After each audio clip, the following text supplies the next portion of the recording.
ਸਾਡੇ ਪਿੰਡ ਦੀ ਬਾਲੋਸ਼ਾਨੀ ਸਮਝੋ ਸਾਡੀ ਸਰਦਾਰ ਸੀ, ਸਾਡੀ ਵੱਡ ਵਡੇਰੀ ਸੀ, ਸਾਡੇ ਸਾਰਿਆਂ ਲੋਕਾਂ ਦੇ ਸਿਰ ਤੇ ਸਾਇਆ ਰੱਖਦੀ ਸੀ। ਤੇ ਉਹਨੇ ਬਾਤ ਲਿਖੀ ਹੈ, ਜਿਹੜੀਆਂ ਬੁਲਬੁਲਾਂ ਨਾਲ ਸੈयद ਲਿਖ ਗਿਆ ਕਿਤਾਬ ਵਿੱਚ, ਜਿਹੜੀਆਂ ਬੁਲਬੁਲਾਂ ਨਾਲ ਬਾਜ਼ਾਂ ਦੇ ਲੈਣ ਝੂਟੇ, ਉਹ ਬੁਲਬੁਲਾਂ ਥੱਕ ਮਰੇਂਦੀਆਂ ਨੇ। ਜਿਹੜੀਆਂ ਹਰਨੀਆਂ ਦੀ ਉਮਰ ਹੋ ਚੁੱਕੀ, ਪਾਣੀ ਸ਼ੇਰ ਦੀ ਜੂ ਚੋਜਾ ਪੀਂਦੀਆਂ ਨੇ।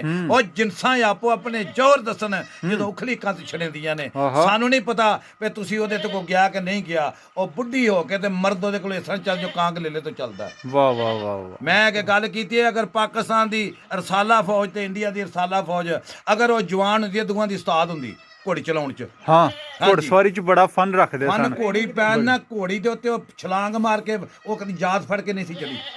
ਬੱਲੇ ਬੱਲੇ ਬੱਲੇ ਬੱਲੇ। 6 ਫੁੱਟ ਕੱਦ ਦੱਸਿਆ ਮੈਨੂੰ ਉਹਨਾਂ ਦੀ ਪੜਪੋਤੀ ਮੈਂ ਨੇ। ਨਾ ਦੀ ਜਾਤ ਜਿੰਦੀਆਂ ਸਵਾ ਵਾਲ ਹੁੰਦੇ ਨੇ, ਉਹ ਕਦੀ ਜਾਤ ਫੜ ਕੇ ਨਹੀਂ ਚੜੀ।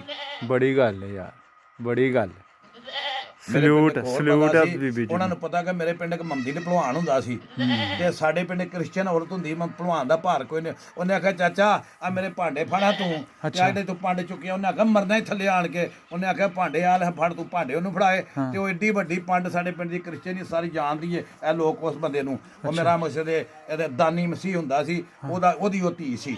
ਅੱਛਾ ਅੱਛਾ ਉਹ ਸੂਰਮੇ ਬੰਦੇ ਦੀ ਪੰਡ ਚੁੱਕ ਕੇ ਲਿਆ ਸੀ। ਇੱਥੇ ਪਿੰਡ ਵਿੱਚ ਜਿਹੜੀਆਂ ਬੜੀਆਂ ਬੜੀਆਂ ਦਲੇਰ ਔਰਤਾਂ ਸਨ।